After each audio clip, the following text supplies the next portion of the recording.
International Seabed Authority awarded UK Seabed Resources and Ocean Minerals Singapore a 15-year exploration licence in the Clarion-Clipperton Zone, an area in the Pacific to the southeast of Hawaii. The two companies contracted the survey and supply vessel Pacific Constructor and left Panama City in February 2020 with a supporting team of scientists and engineers. Numerous modifications had to be made to the deck layout to accommodate the 6 laboratories and 2 equipment stores. A specific site was designated exclusively for launching and recovering the box core. So the box core is this quite excellent device really. It brings up this sort of virtually undisturbed cube of mud from the seafloor 4,000 metres below us onto the deck. And then we can actually look at the surface of the seafloor as if we were there. I'm Miles Saunders and I'm one of the box core technicians. Right, this is a 75 centimeter by 75 centimeter box core. We will use this to pull up mud from 4,000 meters depth. And how it works is when the box core penetrates the mud and releases the main cable, when the winch pulls up on the box core to the surface, this spade is actuated and captures the sample. And then after that, the cable just pulls up. Gravity keeps the sediment and water in place until we get it back on deck. And then we put in our dolly, remove the spade and the box core, and hand it over to the processors. We're out here to look at 3 main aspects. We're looking at the geology so that we can understand the resource that we're interested in. We're looking at the biology so that we can understand the environment and make sure we minimize our impact on that.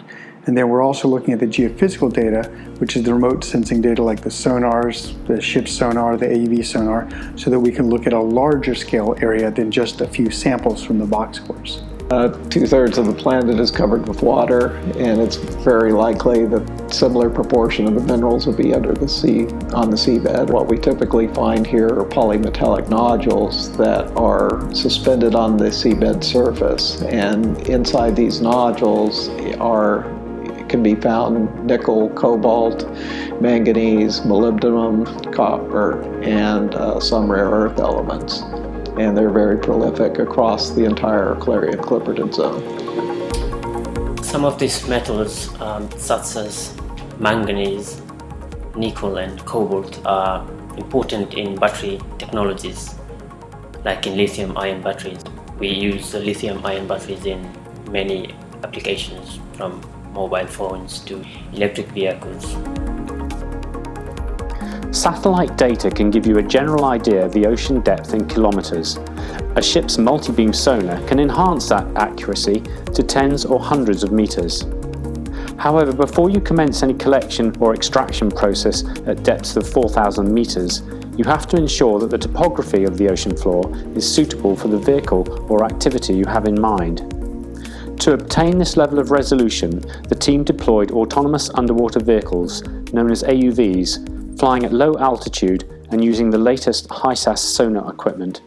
This enabled the capture of data representing the detail held in less than a square metre.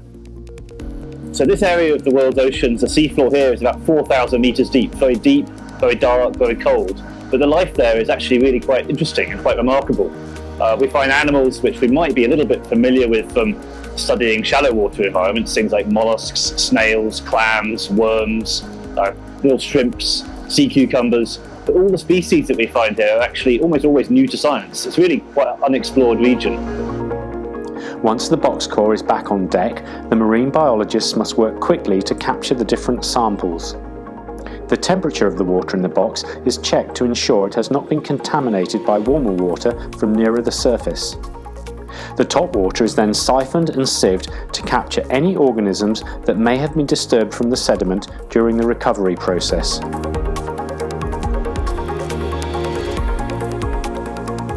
Any nodules showing habitation of organisms are placed in chilled, distilled seawater and transferred to temperature-controlled laboratories.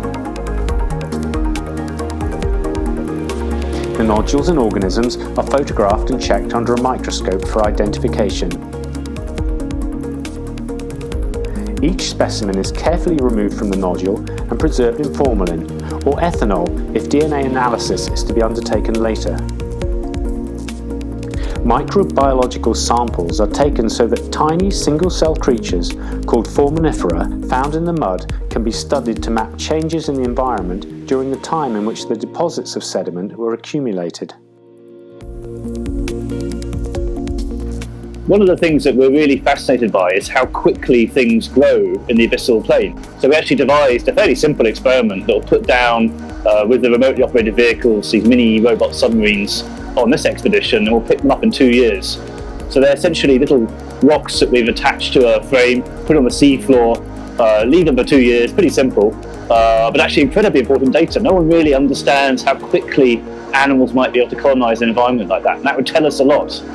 Potentially about some of the ecological processes in this region, which could then inform further those decisions about how you go about conserving the environment, what the impacts would be of an industrial operation here.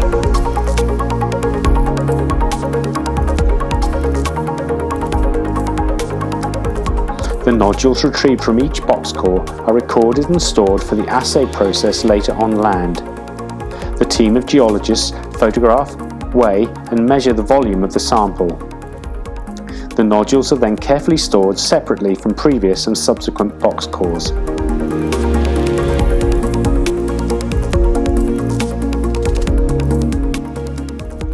The strength and elasticity of the mud is measured at different depths.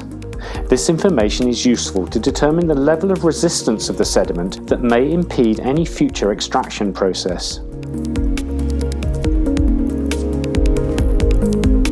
A mud core sample is taken to identify the change of colour and lithology at different depths in the sediment. This information could be helpful to target specific layers in similar seabed locations where nodules may exist. It's possible that poor water in the sediment may contribute to the chemical and mineralogical makeup of the nodules. The samples of pore water at different depths in the sediment will be analysed for chemical content and compared with the geochemical composition of the surrounding nodules in that location. It's important to convey, we're out here doing an environmental baseline study because we care about doing this responsibly. We understand we need the resources. We understand we need nickel, we need copper, we need rare earth elements. That's how our modern society functions. But we need to be responsible in how we get that.